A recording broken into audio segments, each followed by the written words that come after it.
لا هەرجێکم بینەرانی گەلی کوردستان سڵامەتان لێبێ خۆشحاڵم ئەم ئێوارێ بەرنامەی گەرما و گەرمتان پێشکەش دەکەم بارودۆخی سیاسی عێراق تا دێت ئاڵۆزتر و دیدگاکان یاخود ئاسۆکانی چارەسەر بە ناڕوونی ماونەتەوە لەو چوارچێوەیەدا ڕیاض مەسعودی پەرلەمانتاری سایرون ڕای دەگەێنێت هێزە سیاسیەکان گەیشتنەوە باوەڕی کە سەرۆکی داهاتووی حکوومەت دەبێت لەگەڵ قۆناغەکەدا گونجاو بێت. حەسەنی قابیش پەرلەمانتارێکی دیکەی عێراق تاکیدی لەوە کردوتەوە کە ئەدای لاوازی ئەنجومەنی نوێنەرانی عێراق هۆکاری ئەم تەنگشە سیاسیە هۆکاری ئەوەیە کە نەتوانراوە چاکسازی و گۆڕانکاریەکی باش لە عێراقدا بکرێت. هاوپەیمانی فەتەح دووبارە چانسی بوونەوە بە سەرۆکوەزیرانی عادل عەبدولمەهدییان ڕەفز کردەوە ڕەت کردەوە بەوەی کە پیان وایە ئەوەی کە پشتیوانی عادل عەبدولمەهدی دەکات تەنها کەسێکە کە نوێنەراتی خۆیەکە بەڵکو کوتلەی بینا کە فەتحیشتیا ئەندامە لەگەڵ ئەوەدا جارێکی دیکە کە عادل عەبدولمەهدی ببێتەوە بە سەرۆکوەزیران. لە بەرامبەر ئەمەشدا ئێستا دەنگۆی ئەوە هەیە کە سێ کەسی دیکە کاندید کراون بۆی کە پۆستی سەرۆکوەزیرانی داهاتووی عێراق وەربگرن. ئەمەش تا ئێستا لە چاوەڕوانیدایەت نەبووتەوەی کە بابەتێکی کۆنکرێتی و بە تایبەت چاڕوانی وەڵامی هەم لایەنە سیاسیەکان هەم مەرجەعەتی باڵای سیاسی هەم مەرجەعەتی شیعەکان دەکرێت. لە هەمووشیان گرنگتر بۆم قۆناغی ئێستای عێراق چاوەڕوانی وەڵامی خۆپیشاندەران دەکرێت ئایا بۆ کاندیدانە ڕازی ئەبنیان نا. بەهەرحاڵ لە گەرمە و گەرمی میوارەدام پرسانە تاوتوێ دەکەین.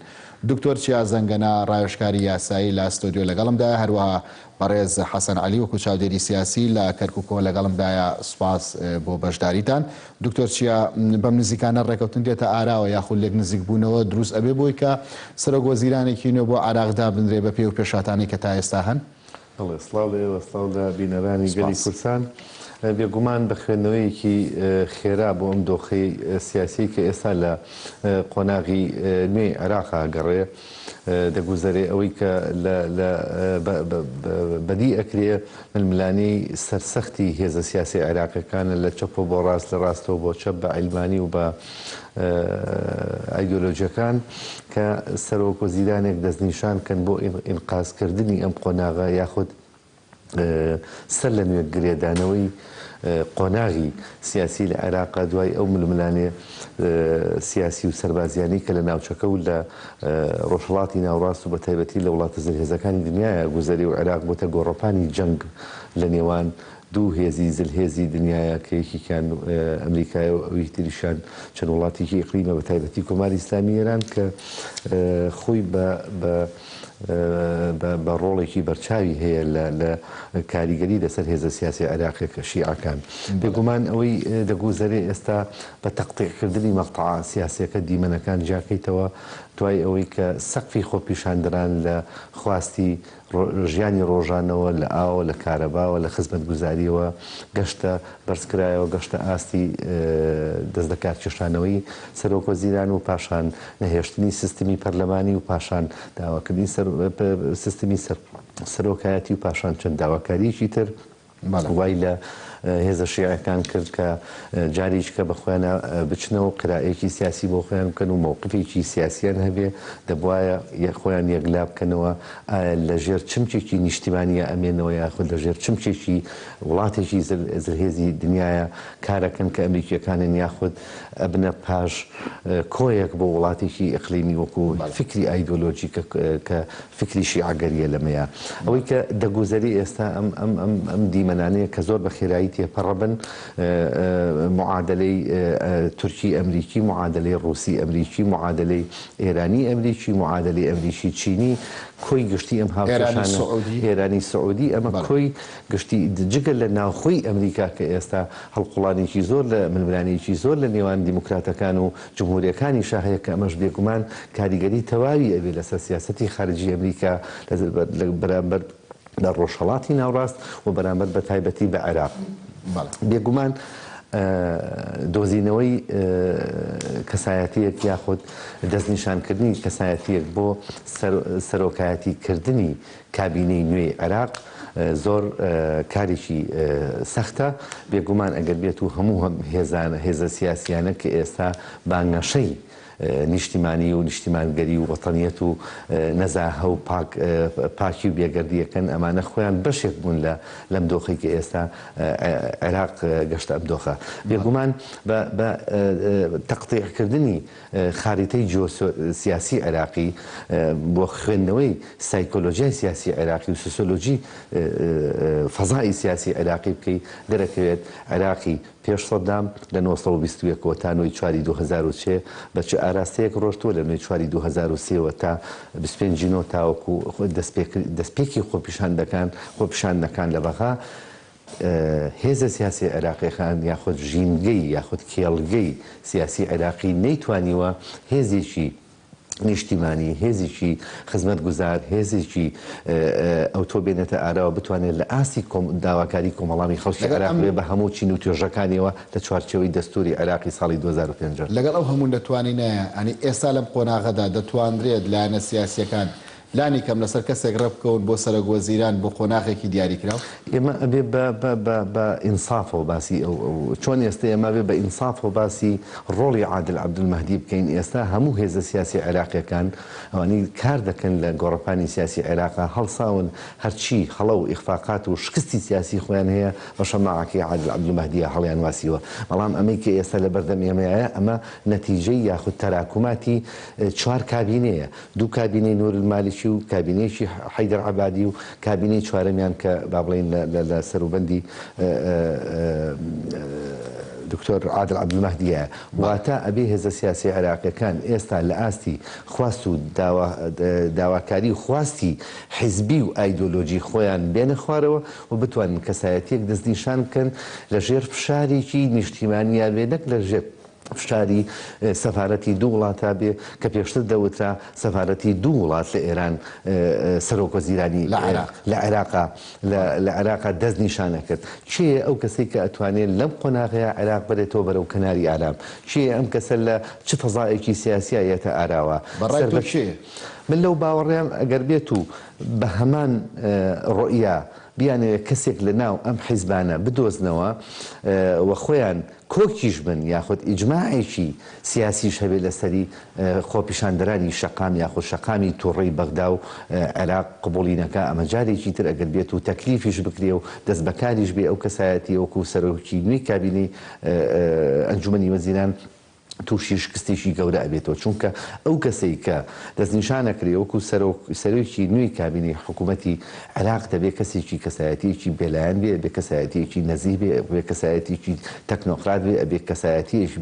کەسایەتیەک بێ ئیجماعێکی نیشتیمانی و ئیقلیمی لەسەر بێ و کەسایەتیەک بێت لە ئاستی قەرارە بتوانێت قەرارێکی جەریئانە بات و بتوانێت چەند ئیجراعاتێکی خێرا لەسەر ئاستی خزمەتگوزاری بگەێنێتە شەقام و بتوانێت تووڕەیی شەقام هەڵمژێت و جارێکی کە بتوانێت خزمەتگوزاری بە هاوڵاتیان پێشکەش بکاتەوە و بتوانێت عێراق لە ناوچەی جەنگ دوور خاتەوە و نەکەوێتە نێو ململانی وڵاتە زلهێزەکانی دنیا و عێراق ڕوبەڕووی مەترسیەکی گەورە نەکاتەوە. چونکە ئێستا بێگومان هەم وڵاتانی کە لە دەوروبەری عێراقن چ ئێرانە چ تورکیایە چ عەرەبستانی سەعودیە یاخود ئەو وڵاتانی کە بە دابەش بوون بەسەر مەعسکەری ڕووسی و بەسەر مەعسکەری ئەمریکیە کە ئێستا هەموو لە هەوڵی ئەوەدان سەرۆکوەزیرانی ئایندەی عێراق سەر بەکان مەعسکەر بێ یاخود سێبەری چ وڵاتێک بێ یاخود لە چ ئاستێکە ئەتوانێت لە ژێر کاریگەری بڕیارەکانی دەرەوەی عێراق بێ. کەواتە کەسێکمانەوێ کەسێکی نیشتیمانی بێ و بتوانێت مافەکانی عێراق لە چوارچێوەی دەستورا جێبەجێ بکە و بۆی بتوانین ئەم قۆناغەش لێپەڕین. ئەم قسەی تۆ لەگەڵ ڕێی خۆپیشاندەرانە یەکەگرێتەوە کە خۆپیشاندەران ئێستا زۆرترین ڕایان هەیە لەسەر کەسێکە دیاریەکەوانیان هەوێ ئەو لایەنە نیشتیمانیە مەسئولیەتە پاراستنی دەستوریان نییە کەسێک بێ بەرپرسیارەتی وەرنەگرت بێ گەندەڵ نەبێت یعنی تێوە نەگرابێت لە هێچ بابەتێکی سیاسی خراپەوە. ئەمەی کە دەگوزەری ئێستا با بڵین لە گۆڕەپانی سیاسی عێراقا چیە؟ دەرەنجامی 16 ساڵ یاخود نزیکەی 7 ساڵ شکست هێنانی هێزە سیاسی عێراقیەکانە کەواتە ئێستا جیلێک پێیا بووە. ئەم جیلە لە ڕۆیای خۆی لە خوێندنەوەی خۆی بۆ ئەم دیمەنە دەڵێت ئەم هێزانی کە ئێستا کاریان کردو لە ماوەی 16 ساڵە کەواتە ناتوانن کاندیدێک یاخود کەسایەتیەک بێنە پێشەوە لە ئاستی خواستی ئێمە بێ بۆیە بێ ئەو کەسایەتیە لە دەرەوەی ئەم هێزە سیاسیانە بێ بەڵام خاوەنی ئەزمون و خاوەنی کۆمەڵە کەسایەتی و هەڵوێستی نیشتیمانی بێ کە بتوانێت بە عەقڵیەتی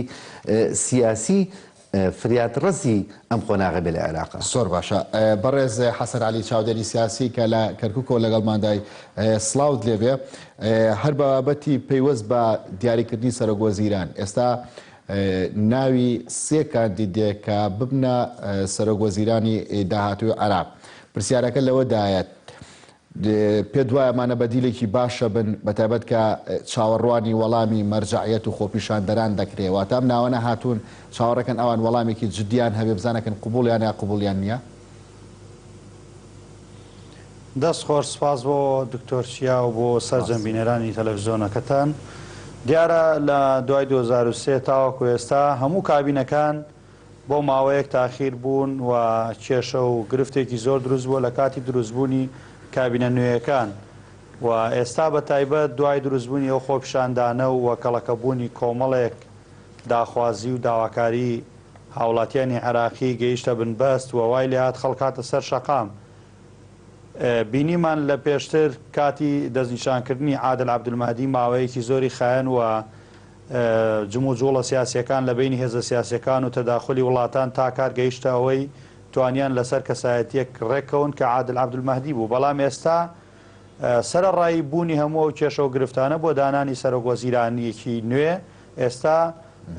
خۆپیشاندەرانش هاتۆتە پێشەوە کە ئەوان فیتۆیان لەسەر زۆربەی کەسایەتیەکان هەیە بۆ دانانیان وەکو سەرۆکوەزیران. ئەمەش بارودۆخەکەی زیاتر قورس کردووە بۆ هێزە سیاسیەکانی عێراق. هێزە سیاسیەکانی عێراق ئەنەوێ بە ناوی جیاجیا و بە ناوی تەکنۆکرات خەڵکی سێبەری خۆیان بهێنن بیکەن بە سەرۆکوەزیران و خەڵکیش ئەمەی پێ ڕەفزە و لە قبوڵی ناکەن. بۆیە ئەمە وای کردووە قورس بێ لە ماوەکانی ڕابردوو بینیمان کە فشارێکی زۆر هەبوو لەسەر سەرۆک کۆمار بۆ دەستنیشانکردنی کاندیدێک کە دوجار سەرۆک کۆمار لایەنگیری هاوڵاتیانی عێراقی کرد و ئەو کاندیدێ ڕەت کردەوە. بۆیە لە ئێستاە هێزە سیاسەکان جموجوڵێکی زیاتریان هەیە و سەرۆک کۆمار کۆبوونەوەی فراوانی هەیە لەگەڵ سەرجەم لایەنە سیاسیەکانی بەشدار لە پەرلەمان و حکوومەت بۆ ئەوەی کە بتوانن لە کورتترین ماوەیە ئەمە تێپەڕێنن چونکە عێراق بارودۆخێکی ناتەبیعی تێپەڕێ و بارودۆخی عێراق بارودۆخێکە جگە لە پێویستیە ئیداری و خزمەت گوزاریەکان کێشەی سیاسی دروست بووە و خەریکە کێشەی سەربازیش لە ماوەکانی ڕابردووە سەر هەڵبدا. ئەمە پێویستی بە کەسایەتیەکی بەهێز هەیە بۆ چارەسەرکردنی سەرجەم ئەم بارودۆخانە کەسایەتیەک کە بەم شێوازەی ئێمە ئەمانەوە بۆ مواسەفاتی کە خەڵک داوایەکە ڕەنگە بۆ ئێستا قورس بێ هەموو مەرجەکانی تیا بدۆزرێتەوە و بێ بە سەرۆکوەزیران چونکە ئێمە ئەگەر لەسەر ئەم پەرلەمانی ئێستا قسە بکەین ئەم پەرلەمانە هیچ هێزێکی سیاسی نەیتوانیوە دەنگێکی یەکلاکەرەوەی بەهێز بێنێت تاوەکو پشگیری سەرۆکوەزیرانێک کات و نەیڵێ لە ئەگەری پێشێلکردن یاخود نهێنانەجی خواستی هێزێکی سیاسی هەوڵی لابردن و ڕوخانی بدەن وەکەوەی کە بەرامبەر بە عادل عەبدولمەهدی کرا. ئێمە زاینە هێزە سیاسیانە لە ساڵی 2023 تاوەکو ئێستا بە بەردەوامی کاریان لەسەر بەقوتکردن و فراوانکردنی هەژمون و دەسەڵاتی خۆیان کردو لە ناو کابینە جیاجیەکان و هەموو کابینە وەزارەکان و هەموو وەزارەتەکانیان وەکو کۆمپانیا بۆ خۆیان بەکارهێنا و زۆرترین داهاتی ئەو وەزارەتانیان بۆ ئەو حزبە چووە کە وەزیرەکەی داناوە لە بەرامبەرشدا کەمترین خزمەت گوزاری گەیشتۆتە دەستی هاوڵاتیان. بۆیە ئێستا حزبە سیاسیەکان بە ئاسانی دەستبەرداری ئەمە نابن و هاوڵاتیانیش نانەوێت جارێکی تر دوای 16 بۆ 17 ساڵ ئەمە بەردەوامی هەبێ. ئێستا ئەتوانرێت کار بۆ بکرێت کە کەسایەتیەک بۆ مەرحەلەی ئینتیقالی تاوەکو هەڵبژارنەکانی داهاتوو کە هەڵبژارنی پێشوەختە بن و کار بۆ بکرێت کە کەسایەتێک بێتە پێشەوە بتوانێت ئیدارەی ئەم هەموو ئەزەمات و کێشە و ململانێ و پێکدادانەی ناوخۆیی و دەرەکی بکە بە شێوازێک بێت کە بەشێک لە کێشە و گرفتەکان چارەسەر بکە چونکە وازحە هەر کەسایەتێک بێنی خۆ ئاسای سەحری پێێنێ بتوانێت هەموو کێشەکان چارەسەر بکە. ئەبێ پێویستی تەواوی بە هێزە سیاسیەکان هەیە کە پشتگیری بکەن و بۆ ئەوەی کە بتوانێت بمێنێتەوە ئیدارەی ئەم حکومەتە ئینتیقالیە بکات ئەژینا ئەم هێزە سیاسیانە لەبەر بڵاویان و لەبەر نەبوونی کوتلەیەکی بەهێز کە پشتگیری سەرۆک وەزیرانێک بکات کە هەم دڵخوازی خەڵک بێ و هەم ڕەزامەندی لایەنە سیاسیەکانی لەسەروێ بۆیە دەستنیشانکردنی چۆن لە ڕابردوو تاوەکو ئێستا قورس بووە و بە دڵنیاییشەوە لە ماوەکانی داهاتوو کە کار بۆ دانانی کە سەرۆک وەزیرانەکرێ ئاسان نابێت. بەڵێ لە ماوەی یەک ساڵی ڕابردوودا زۆرترین قسە لەسەر و کە عادل عەبدولمەهدی یەکێکە لە کەسایەتی یاخو سەرۆک وەزیرانە باشەکان. پرسیارەکە ئەوەیە بۆم قۆناغێکی ئێوە باسیەکەن عادل عەبدولمەهدیەکی دیکە دروست دەبێتەوە لە عێراق؟ عادل عەبدولمەهدی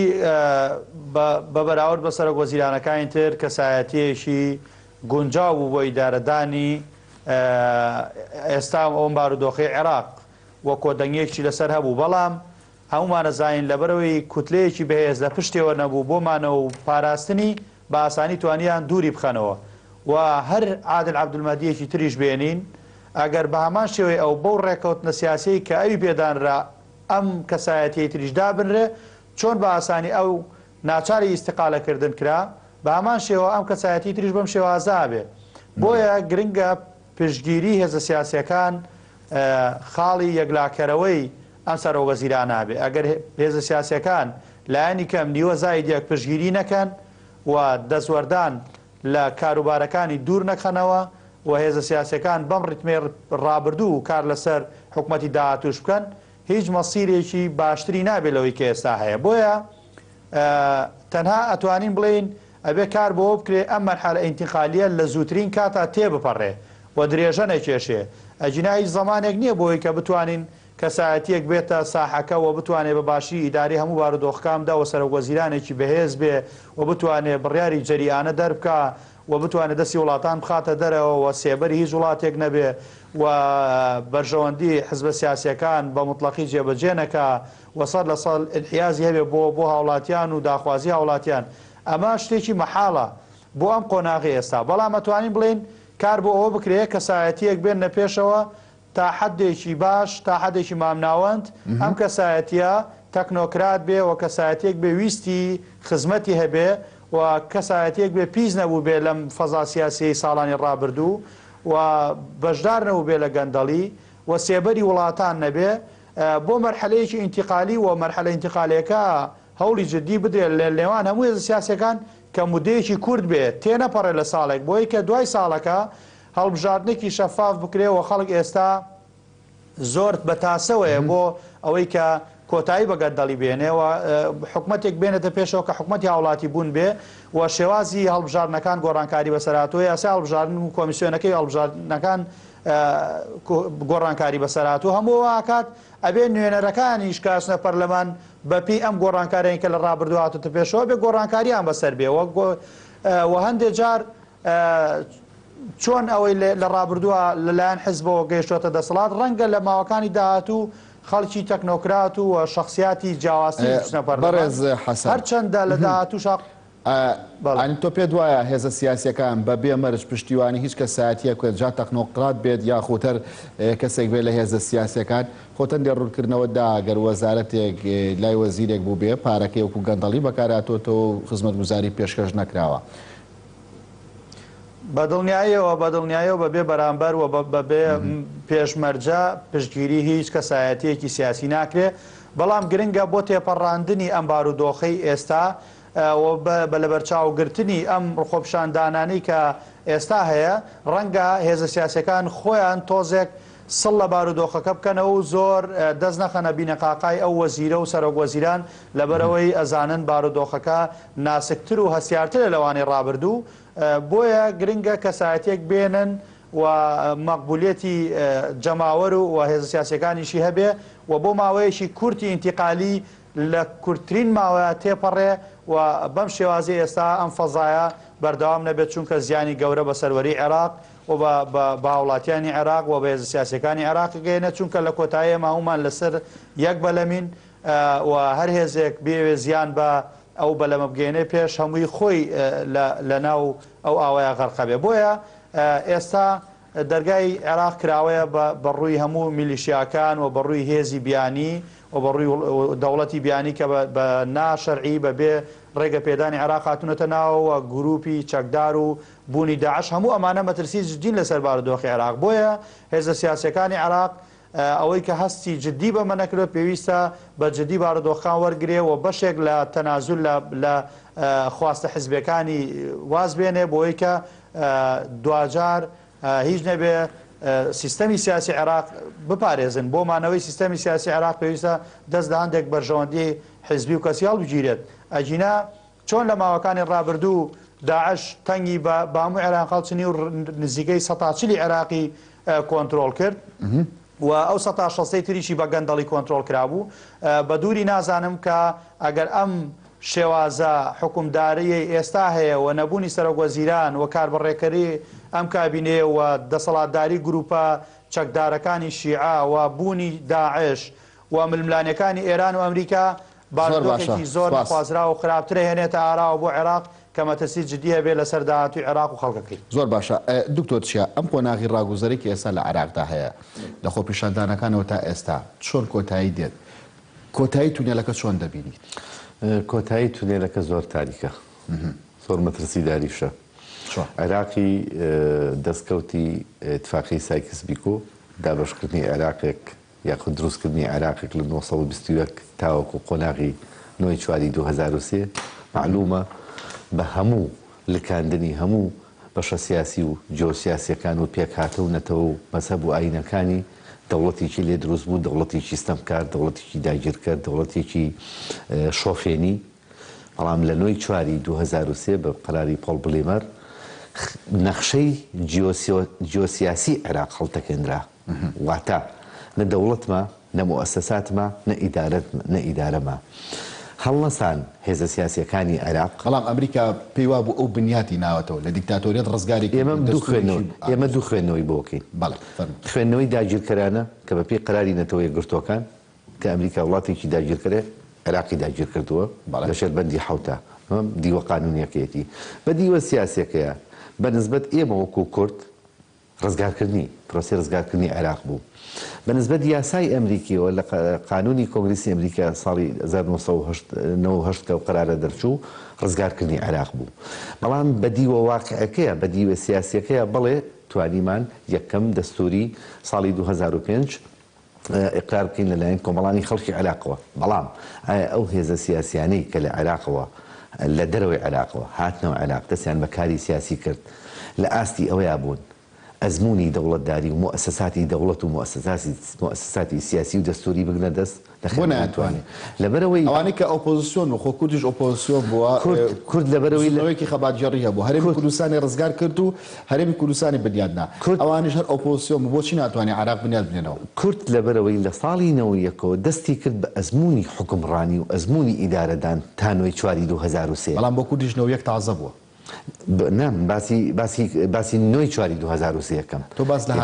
بەمە ڕوونکردنەوەدا تۆ باز لە هاتنەوەی ئەم هێزە سیاسیاناکەی بۆ ناو عێراق کە ئۆپۆزیسیۆن بوون و دژی دەسەڵاتی سیاسی عێراق بوون. کوردیش خەباتگێر بوو شۆڕژگەر بوو لە دژی بەعس. بەڵام یەک کە کوردیت کورد دەبێتە حکومڕان و حکوومەت دروست. بۆچی ئەوان لە 2023 ناتوانانی حکوومەت دروست؟ ئێمە دوای ئەزمموی 12 ساڵ حکومڕانی و ئیدارەدان و مؤسسات و حکوومەت و پەرلەمان چوینەوە بەغدا خۆمان لکانەوە بە بەغداوە دەستمان کرد بە دروستکردنەوەی عێراقێکی نوێ عێراقێکی دیموکراسی عێراقێک جێی هەموو خواست و ویست و ئاواتەکانی کۆمەڵانی خەڵکی کوردستان بێ. بەڵام ئەوان هاتنەوە بەچی؟ ئەوان هاتنەوە بە کۆمەڵی ئەجندای وڵاتانی دەوروبەر و وڵاتانی دەرەکی نەیانتوانی لە ژێر کورد لەبەرەوەی میلەتێکی ژێردەستە بوو بە لەنەوەیەکە فەزای ئازادی و فەزای دیموکراسی و دەسی برد بۆ هەموو دەرگاکان و هەموو پەنجەرەکانی کردو بۆ بنیادنانەوەی وڵات سەدامی ژما بوو. بەڵام ئەوان هاتن ڕۆحێکی نیشتیمانی و نیشتیمان پەروەری بۆ پاراستنی عێراق و بۆ یەکڕێزی عێراق و بۆ خزمەتکردنی کۆمەڵانی خەڵکی عێراق خەباتیان نەکرد. ئەوان هاتن بە ڕۆحێکی شۆڕژگێڕانە دەستیان کرد بە خەباتێکی بەنیمچە دیموکراسی گوایە عێراق دروستەکەنەوە. بەڵام بەپێی پێوەرە نێودەوڵەتیەکان عێراق شکر بۆ خۆیاسە لە پێشی وڵاتانی گەندەڵیەوەیە کەواتە لە ماوەی ئەم 16 ساڵەیە شکر بۆ خوا لەبەرەوەی حەقیقەتێکە کە هەموو عێراقیەکان ڕۆژانە لە میدیاکان و لە سۆشیال میدیاکان هەر پەرلەمانتارەکان و سکور سەرکردایەتەکانی خۆیان باس لە گەندەڵیەکەن لە عێراقا کەواتە ئەگەر بێت و کەسانێک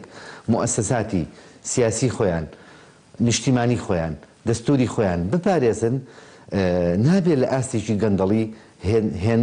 هێندە زەبەلا هاکار بکەن کە عێراق ئێستا نزیکەی 140 میلیارد دۆلار قەرزارە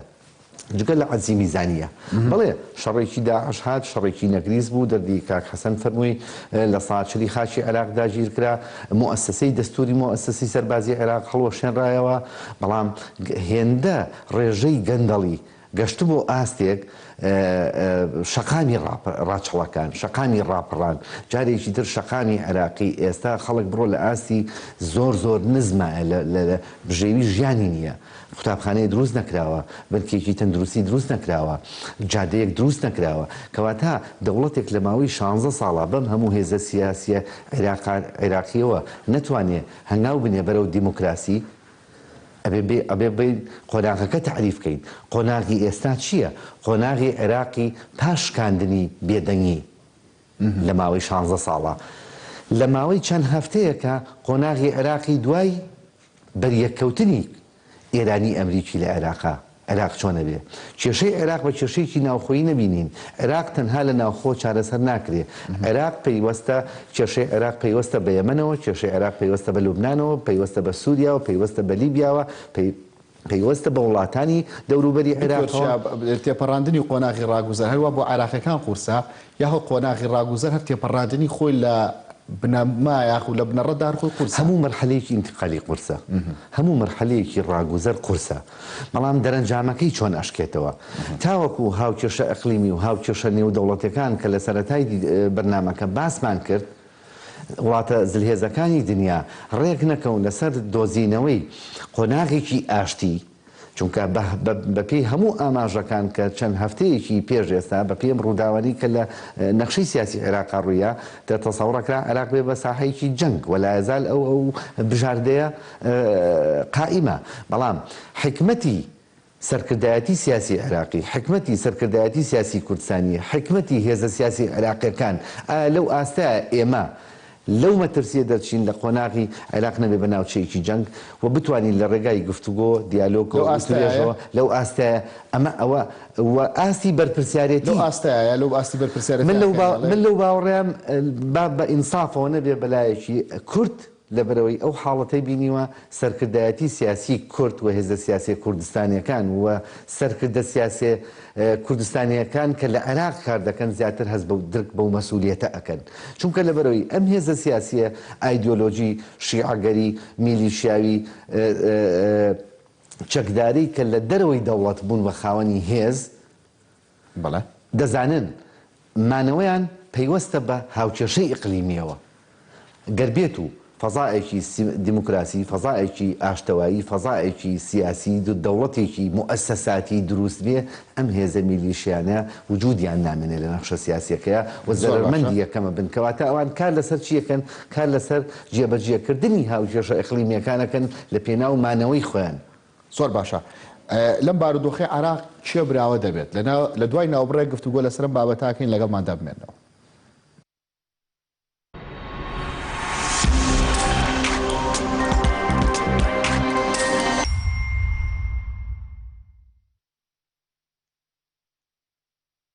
ئۆفرێکی ناوازە لە قەیوان سیتیەوە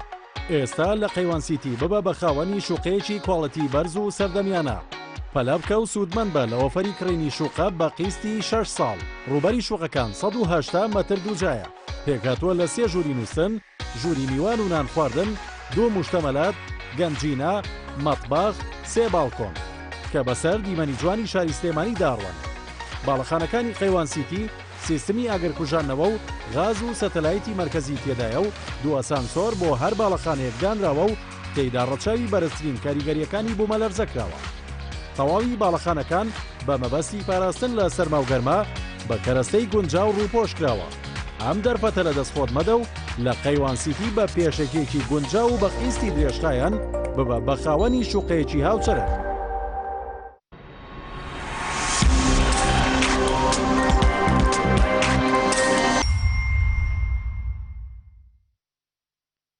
جارێکتر سڵاوتان لێبێت بەڕێز حەسەن عەلی، ئەگەر بارودۆخی سیاسی عێراق پەیوەست بێ بە کارتێکەر و کارکتەری دەرەوەی عێراق، لە هەمان کاتە هێزە سیاسیەکان لە ناوخۆدا یەکانگیر و یەکەڵوێز نەبن لەسەر پرسە سیاسیەکان. پرسیارەکە ئەوەیە کێ لەم بارودۆخە سیاسی و ئاڵۆزەی عێراقدا براوە دەبێت؟ دیارە ئەوانەی کە براوا بن گەنداڵکارەکان براوا بن لەم بارودۆخە ناهەموار و گۆمە لێڵاوەیە، چکە بارودۆخێکە بۆ ئەوان شیا و گونجاوە توانن خوانی تیا بشارنەوە و گروپە میلیشیا شیعەکان کە خاوەنی مەکاتیبی اقتصادین لە هەموو شارەکان و هەر پرۆژەیەکی خزمەتگوزاری لە پارێزگایەک دەرەچێ بێ بەشی خۆیانی لێوەربگرن دواتری حالاکەن بۆ تەنفیس و بەشێک لەو گروپە چەکدارە تیرۆریستانەی کە ئێستا خۆیان حەشارداوە بە تاک یاخۆت بە گروپی بچوک بچوک لە شوێنە جیاجیاکان ئەمانە براوا بن. هاوڵاتی براوە نابێ و هێزە سیاسیەکانی کە خاوەنی موسەساتن و خاوەنی ئەندامی پەرلەمانن لە پەرلەمانە و یانەوێ داکۆچی لە مافی خەڵک بکەن و یانەوێ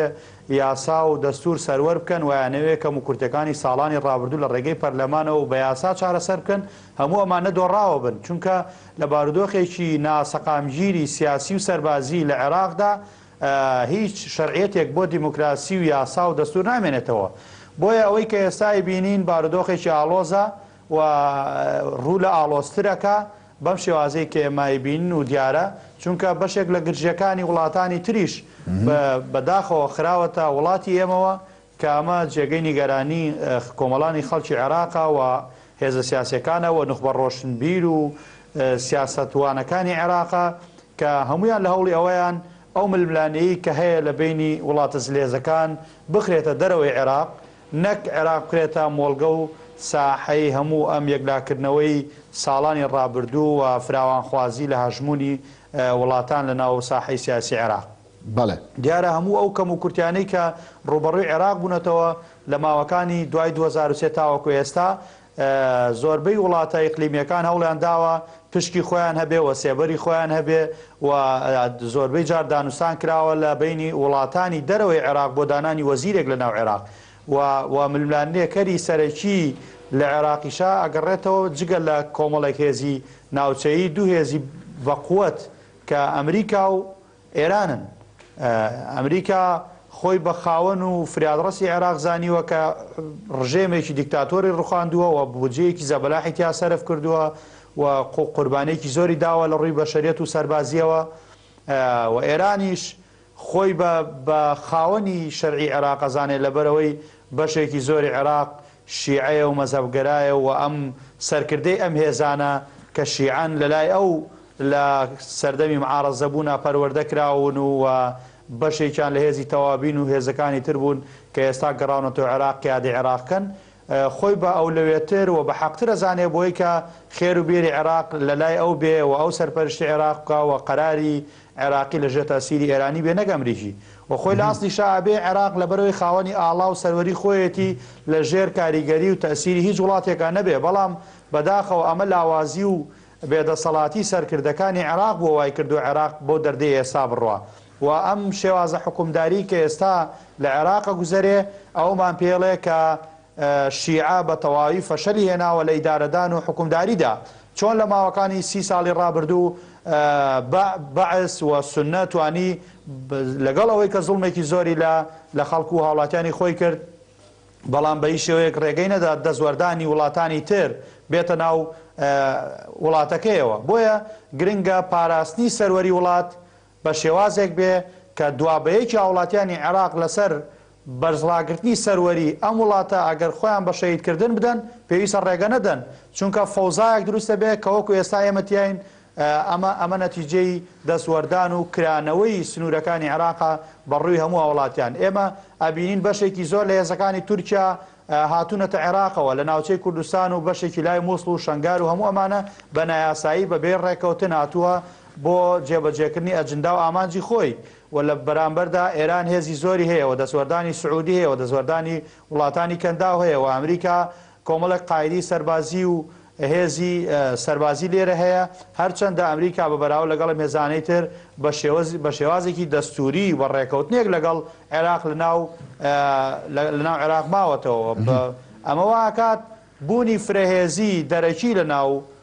عێراق و لەگەڵ ئەوەشدا دروستکردنی کۆمەڵێک هێزی سێبەر لایەن ئەو وڵاتانەوە بارودۆخی عێراقی تەواو سەخت کردووە کە ڕەنگە بە ئاسانی نەتوانن چارەسەری بکەن بۆیە زۆر باشە ئێستا گرنگە سەرۆکوەزیرانێکی بەهێز هەبێ و چەک لە دەستی گروپەکان دابماڵێ و ڕێز و حرمەت و سەروەری بۆ عێراق بگێڕێتەوە و تاکی عێراقی خاوەن ڕێز بێ و ماف و ئازادیەکانی بۆ بگەڕێتەوە کە لە دەستوری هەمیشەیی ساڵی 2005 ئاماژەی پێکراوە. ئێستا تاکی عێراقی لەگەڵ ڕێزمە ئەوەندە بێ حرمەتە هەندێک جار لە گرتمانەکە چەند بێحرمەت کراوە ئەبینین کە لە وڵاتانێک پشیلەیەک یاخود حیوانێکە کوژرێ دەیان ڕێکخراوە لێکۆڵینەوەی بەهێز ئەکرێ بۆ دەستگیرکردنی ئەنجامدەرانی بەڵام لێرە بە تەنز و گاڵتەجاڕیەوە دەیان هاوڵاتی ئەم وڵاتە کوژراوە لە بەرچاوی میدیا و سۆشیال میدیاوە بڵاوەکرایەوە زۆر باشە لێ کرد کەس متمانی بەخۆی نەمێنێ و بێ وڵاتەکەی خۆی بەجێ بێڵێت. بەڕێز حەسەن باس لە کورد و سونە نەکرد ئەنی کورد و سونە لەکوێی هاوکێشەی براو و دۆڕاوی ئەم بارودۆخەی سیاسی عێراقدان باس لە بەشێک لە شیعەکان کرد باس لە وڵاتانی دەرەوە کرد بەڵام کورد و سونەت ئاماژە پێ نەدا ئەمان براوەکانن یا دۆڕاوەکانی ئەم بارودۆخە سیاسیەت. بەڵێ ئێمە وەکو کورد دەتوانین براوە بین بەڵام ئایا چۆن یاری بکەین و چۆن بتوانین براوە بین دیارە ئێمە وەکو کورد بەداخەوە لە ماوەی دوای 2023 تاوەکو ئێستا دروستکەر و بنیادنەرەوەی عێراق بووین و لە سەردەمی جەنابی مامجەلال عێراق بە گشتی ئارامی تیا بوو و ئەتوانرا دانوسان و گفتوگۆ بکرێ و هێزە سیاسیەکان لە چواردەوری یەک مێزکۆکرانەوە لە دوای جەنابی مامجەلال فەراغێکی سیاسی دروست بوو کورد کەوتە تەنگەژەیەکی سیاسی گەورەوە لەگەڵ عێراق و قوت و بودجەی خەڵکی کوردستان بە سزایەکی سیاسی لایەن بەغاوە بڕا بۆ ماوەیەکی درێژ لە ئێستاە کورد تۆپەکە کەوتۆتەوە ساحەی ئەتوانێ بە یەکگرتووی بە یەکهەڵوێستی هەموو هێزە سیاسیەکانی کوردستان و بەڕەچاوکردنی بەرژەوەندیە باڵاکانی خەڵکی کوردستان و دوورکەوتنەوە لە بەدەستهێنانی بەرژەوەندی حزبی و بەرژەوەندی کەسی چونکە زۆر جار بینیومانە لە کاتی هاتنە پێشەوەی هەڵومەرجێکدا بەداخەوە هەندێک جار حزبە سیاسەکان بەتەنها ڕێگای بەغدایان کردوتە بەر و گفتوگۆکانیان دەست پێ کردو بۆی کە بتوانێت زۆرترین دەستکەوت بۆ خۆی بەدەست بێنێ بەڵام لە ئێستاە هەرچەندە کۆدەنگیەک هەیە لە سەراستی بەغا پێویستە پتەوتر بکرێ و کوتلەیەکی کوردستانی هەبێ بۆ پاراستنی مافە دەستوری و یاسایەکانی خەڵکی کوردستان و بۆ گێڕانەوە و ئارامکردنەوەی ناوچەکانی کێشە لەسەر و ناوچە کوردستانەکانی دەرەوە کە ئێستا بارودۆخێکی ناهەمواریان هەیە و ئەتوانن لە ڕێگەی کۆدەنجیەوە لە دانوسانەکانی داهاتوو بۆ دروستکردنەوەی کابینەی نوێ و یان دەستنیشانکردنی سەرۆکوەزیرانی نوێ زەروریەتێکی حتمیە کورد لە عێراقدا و مانەوەی کورد لە هەر کابینەیەکی عێراقدا بۆتە هۆی درێژەدان و بەهێزکردن و خزمەتکردنی بەڵام کورد لێ بچێتە دەرەوە دیارە بارودۆخی عێراق زۆر لەمە خراپترە بێ بۆیە ئێمە توانین براوە بین ئەگەر مەبەستمان بێ و هەوڵەکانمان چڕ بکەینەوە و بەرژەوەندیە حزبی و کەسەکان وەلا بنین و دەست لە ناو دەست و بە پشتگیری و هاوکاری خەڵکانی پسپۆڕ و شارەزا و گوێگرتن لە خەڵکانێک کە شارەزای دانوسان و سیاست و یاسان ڕەنگە ئێمە ئەوانەی کە لە ئێستاە لە پەرلەمانن یاخود ئەوانەی کە وەفدی دانوسانکار بن هەریەکە و توانای ئینسان مەحدودە بەڵام ئەگەر بۆردێکمان هەبێ بۆ پشتگیریکردنی هەموو ئەو وەفدە دانوسانکەرانە و بۆ پشتگیریکردنی پەرلەمانتارەکان کە لە لیژنەکانە کارەکەن ئەبێ ڕەچاوی ئەوە بکەن کە داوا لە خەڵکە پسپۆڕەکان بکەن هەموو ئەو پێویستیانەی کە بۆ دانووسان پێویستە و خاڵە جەوهریەکانی داواکاری خەڵکی کوردستان لە ڕێگەی ئەوانەوە بدرێتە دەستی وەفدەکان بۆی کە جارێکی تر ئێمە نەکەوینە هەڵەیەکەوە و دوای ماوەیەکی تر هەڵەکان و کەم و کوردەکانمان دەست پێ و زەرمەندین و بۆ مەسەلەی سونەش سورەیە ئێستا لە بارودۆخێکی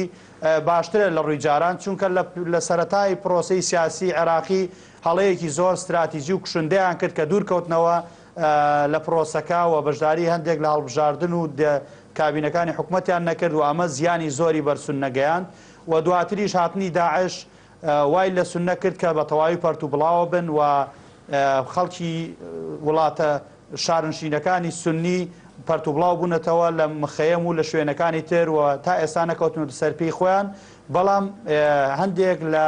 حزب و لایەنە سیاسیەکانی سوننە توانای باشیان هەیە و عیلاقاتی فراوانیان هەیە بۆ بەهێزکردنەوەی خۆیان و لە هەوڵی ئەوەشان لە هاتنە پێشەوەی بارودۆخێکی تازە بتوانن ئەوانش خاوەنی هەرێمێکی سوننی بن بۆی کە لەسەر پێی خۆیان ڕابوەستن و بۆ شێوازە تامیشکردنی کە لە ڕابردوو هەبووە کۆتایی پێبێن و بخۆنەوە سەرشانی شاڕێ ڕاستەکەی خۆیان و دەنگنەدانیان بە دەرکردنی هێزە ئەمریکیەکان ئەمە نیشانی ئەوەیە کە ئەوانیش ئەیانەوێ حەسانەیەکیان هەبێ بۆ مانەوەی خۆیان و بیانەوێ دیسانەوە حکومداری خۆیان بەهێز بکەن و بە تایبەت لە چوارچێوەی هەرێمێکی سوننیدا. زۆر باشە دکتۆر چیا عێراقی داهاتوو عێراقی کورد و سوننە و شیعەیە یاخود دوان لە پێکاتەکانتانێک لە پێکاتەکانەکرێتە دەرەوەی هاوکێشەکە و یەک هێز یا دوو هێزیان ئەتوانن هەمووی عێراق بەرن بەڕێوە ئەو هاوسەنگی کە لە رووسیەوە دروست بوو لە 2005 حکوومەتی لەسەر پێکەدا تا 2014 کە پێی دەوترێت تەوافقی سیاسی نێوان لایەنەکان کۆتایی پێدێت و جۆرێک لە هێزی دەرکەوتوی سیاسی خۆیان نەسەپێنن بەسەر خەڵکدا لەو باوەڕێیان ئاراستەیەکی نیشتیمانی بەڕێوەیە ئەم ئاراستە نیشتیمانیە کە بەڕێوەیە دەرەنجام و یاخود دەرهاویشتەی ئەو ستەم و ئەو گەندەڵکاریە و ئەو شەڕ و ململانێ و تایفی و مەسەبیە کە لە عێراقا ڕوویە ئاراستەی نیشتیمانی کە ڕەنگە لە ڕێگای چەند وڵاتێکی دەرەوەش پشتگیری بکرێت ئایا بۆ مەبەستێکی سیاسی بێ ئایا بۆ مەبەستێکی مرۆیی و کە ئەمە دوورە لە زانستی سیاسیەوە چکە لە بەپی زانستە سیاسەکان هاوکێشە نێودەوڵەتەکان یاخود پەیوەندی نێودەوڵەتەکان بریتین لەسەر ئاستی بەرژەوەندی لەسەر ئاستی بەرژەوەندی دروست دەکرێت ئایا ئەم تەوافقە حیزبیە یاخود ئەم تەوافقە ئیقلیمیە یاخود ئەو تەوافقە دووەلیەی پێشتر لە نوێی چواری 2023 تاوەکو ئێستا بەرپا ئەکرا لە عێراق ئەگۆڕێ بۆ تەوافقێکی نیشتیمانی ئەگۆڕێ دیانە ئەمە پرسیارەکەیە هەموو پرسیارەکە لە تۆکەم بەڵێ منیش وەڵامی ئەو پرسیارەیەم ئایا ئەگۆڕێ بۆ تەوافقێکی نیشتیمانی من ئەڵێم بەڵێ بەرەو گۆڕ هەنگاوی ناوە بەرەو گۆڕین لەبەرەوەی هێندە فشاری شەقام زۆر بووە هێندە کاریگەر بووە لەسەر ئاستێک لەسەر بەدی ئەکرێ لەسەر ئاستی مەشهەدە سیاسیەکان کە خوێندرێ ڕۆژانە خەڵکە کوژرێن ڕۆژانە خەڵک ئەزیەتێرێن خەڵک ئەرفێنن خەڵک تیرۆرەکرێ خەڵک بارەگا ئەسووتێنرێ ئەبێ بیرمان نەچێ شیعەکانی عێراق یاخود ئەو لە ساڵ 60 کە پێکهاتەی یاخود لە ساڵ 55 کە شیعەی پێکهاتەی جیۆسیاسی عێراقا دەستی برد بۆ ڕەمزی شیعەگەری لە عێراقا واتە ئەمە پرسیارە گەورەکەیە خەڵکە شیعەکەی عێراق لەژێر تەشەیوعی سیاسی دەرچوو یعنی لەژێر خۆی نەهێشتەوە لەژێر سەقفی تەشەیوعی سیاسیە ئێستا لە تەشەیوعێکی مەزهەبی بەحتا ماوەتەوە وەکو ڕێزێک بۆ ئایدیۆلۆژیاکەی خۆی گەشتە ئەو قەناعەتی کە چۆن ئیسلامی سیاسی کاریگەری خراپی هەیە لەسەر ئەزمموی خەوڵەت بە هەمان شێوە گەشتۆتە ئەو ئاراستە نیشتیمانیە وابی دەکاتەوە چونکە ئاراستەیەکی لیبرالە ئاراستەیەکی کراوەیە سیرەکەی کچ کوڕژن گەنج پیر لە چەپە بۆ ڕاستەوە بۆ چەپ هەموو داوای وڵات و نیشتیمانەکەن وڵات و نیشتیمان ئەو چترێکە کۆیان نکاتەوە کەواتە لەژێر چمکی تەشەیوعی سیاسی هاتنە دەرەوە ئێستا لەژێر چمکی هاوڵاتی بوون و نیشتیمانە ئەیانەوە خۆیان دۆستنەوە ئایا ئێمە لێرەیە لەکوێین وەکو کورد تاوەکو عێراق ترانزیتێک بێ بۆ ناردنی هێز و چەک لە وڵاتانی دەوروبەرەوە بۆ وڵاتانی تر ئەم عێراقە ترانزیێتە بمێنێ ئەم چمکی نیشتیمان بوونە لەم وڵاتەیە بەدی نایەت ئێستا سۆشیال میدیا و گلۆبالیزیشن و جیهان و تەکنۆلۆژیا وای لێ هاتووە بچووکترین ڕوودا و کە ڕوئەیە ڕغماوەی تعتیمێکی ئەلامی تەواو هەیە لەسەر ڕووداوەکان کە ئەگوزەرێ بەڵام هەموو جیهانە هاژێنە و هەموو جیهانیەتە سەرخەت. ئێستا ئەوەی کە ئەگوزەرێ لە دیمەنەکەیە دیمەنێکی ئاڵۆزە، دیمەنێکی مەترسناکە، بەڵام مەرحەلە ئینتیقالەکەی کە جەنابەت ئاماژەت پێکرد کە ئایا مەرحەلەی ئینتیقالی لە بەرژەوەندی کێ ئەشکێتەوە. من لەو باوەڕێیان هێزە سیاسی عێراقیەکانیش سەرڕای هەموو ئەم شکستانی کە بەدیان کرد لە خۆیانە ئێستا مڕاجعاتی خۆیانەکەن دەیانەیە کاندیدێک پێشکەشکەن بۆ ئەم قۆناغە کە جێی تەوافقی ئەقلیمی و نێودەوڵەتی و وڵاتانی زلهێزی دنیا و مەقبولیش بێ لەلایەن فشار یاخود شەقامی نیشتیمانی عێراقیەوە کە بتوانێت جێگرەوەی عادل عەبدولمەهدی بێ. بەڵام بە ئینسافەوە باسی بکەین ئایا عادل عەبدولمەهدی ئەو کەسایەتیە بوو کە هەموو عێراقی تێکدا نەخێر. ئەمە دەرەنجامی تەراکماتی هەموو مەلەفات و کابینەکانی یەک بە دوای یەکی عێراقە و ئەو غیابە بوو کە جەنابی کاک حەسەن باسی کرد کە غیابی جەنابی مام جەلال بوو بە غیابێکی سیاسی لە ڕۆژهەڵاتی ناوڕاستە. مام جەلال بوو خودی ئەمریکیەکان و ئێرانیەکانی نزیکە کردەوە لە یەک. مام جەلال بوو خودی شیعەکان و سوننەکانی لە یەک نزیکە کردەوە. مام جەلال بوو توانی ڕەنگی جیاوازی هەموو عێراقیەکان لەژێر چەتری نیشتیمانێکی عێراقێکی نوێی فیدراڵە کە جێی خواستی دەستوری هەموو کۆمەڵانی خەڵکی عێراق بێ کۆ کردەوە. ئێستا بەداخەوە کۆی گشتی ناوچەکە لە هەڵقوڵانێکی تەواوایە کەواتە ئێمە بێت وێناکە زۆر لە گەورەتر ببینین تاوەکو کێشەی تورکیا و کێشەی ئێران لەگەڵ ئەمریکیەکانە تاوەکو هاوکێشەی ڕووسی ئەمریکی چینی ئەمریکی نەگاتە کەناری ئارام دۆخی عێراقیش لەم دۆخەیە ئەمێنێتەوە بەرەو هەڵدێنە ڕوا. سوننەکان ئێستا ئەوەی من متابعەیەکەم سوننەکان دوور و نزیک لەبەرەوەی باجی دوو جەنگێنەوە جەنگی 1400 ساڵی نێوان خۆیان و شیعەکان و جەنگی 80 ساڵی حکومڕانی دەوڵەتی عێراقی و حکوومەتەیەک بە دوایەکان کە شیعەکانەوێت تۆڵیان لێ بکردنەوە بێدەنگیەکیان هەڵبژاردووە بەڵام دوا هەڵوێستیان ئەو هەڵوێستە بوو کە حەسەن باسی کرد. هیوادارین هەڵوێستێکی نیشتیمانی بەهێزتریان هەبێت. دکتۆر چیا زەنگەنە ڕایشکاری یاسایی سوپاس کە لەگەڵماندا بووی، هەروەها بەڕێز حەسەن عەلی چاودێری سیاسی کە لە کەرکووکەوە لەگەڵماندا بووی سوپاس بۆ تۆش. ئێوەش خواتان لەگەڵ.